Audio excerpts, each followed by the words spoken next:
To check your transaction history on Cash App, follow these straightforward steps. This guide will help you navigate the app and find your transaction details easily. Step 1. Open Cash App. Launch the Cash App on your mobile device.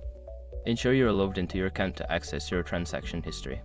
Step 2. Go to the Activity tab. Tap on the Activity tab, which is usually represented by clock icon or list icon. This section contains all your past transactions. Step 3. Review your transactions. Scroll through the list of transactions displayed. You will see details such as the date, amount, and recipient for each transaction. Step 4. Filter transactions. If you want to find a specific transaction, use the search bar of filters available in the Activity section. You can filter by date or type of transaction. Step 5. Export or save history optional. If you need a record of your transactions, consider taking screenshots or using the export feature if available. This can help you keep a personal record for your reference. By following these steps, you can easily check your transaction history on Cash App. Regularly reviewing your transactions can help you manage your finances more effectively.